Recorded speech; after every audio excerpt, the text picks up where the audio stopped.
ஒளியும் கரண்ட் போன அட்டைக்கு DC policy.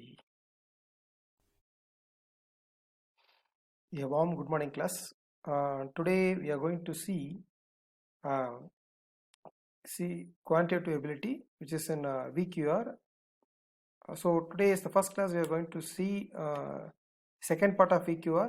So in the previous semester you have seen about VQAR part 1, where you have seen quantitative ability 1 and 2, verbal reasoning 1, and we have seen some part of English, right? But in this semester we are going to see the third and fourth part of quantitative ability. So in the third part of quantitative ability, the first topic is time, speed and distance. Okay, let's go deeper. So in short, this particular image will say you what is distance and what is speed and time, right?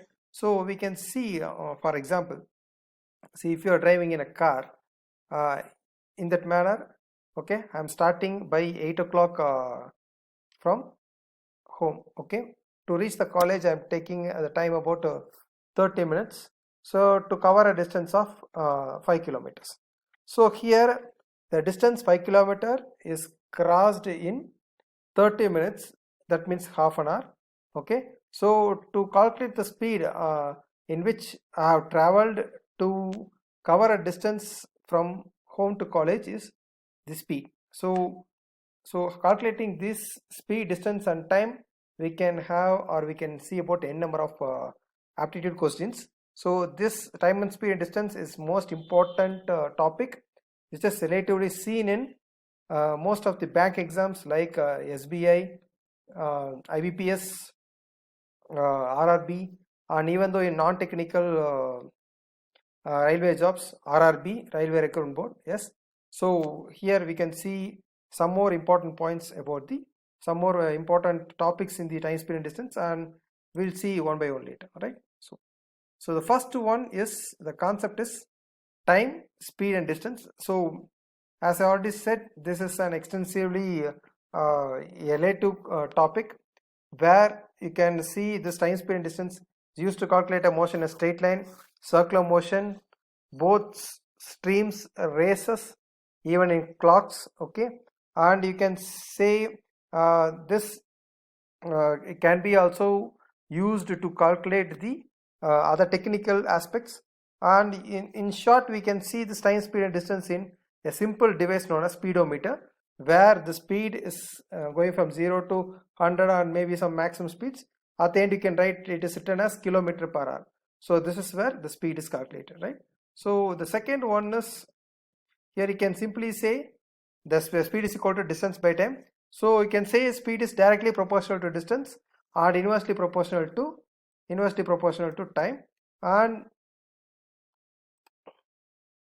see here, the time can be calculated in seconds, minutes and hours, that depends upon the question. As like the distance is calculated in meter, kilometer, miles, feet, and the speed is meter per second and kilometer per hour. So here you can see in probably we can say the speed is distance by time, so the speed will be calculated in kilometer per hour, right?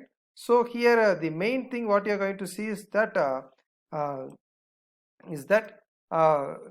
in many of the problems, the major mistake what we do is we will solve this problem directly without seeing what is the unit is given and what unit conversion that we have to do, right? So here if you see in the question, if it is given as kilometer per hour and we need the answer in meter per second, we have to divide it by 5 by 18. It is nothing but, here you can say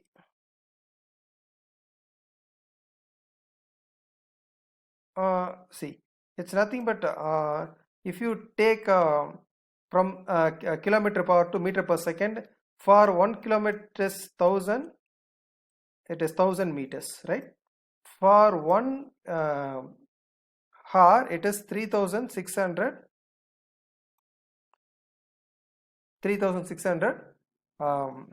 seconds. So if we cancel it out, in 2 table it is 5 and it comes as 18.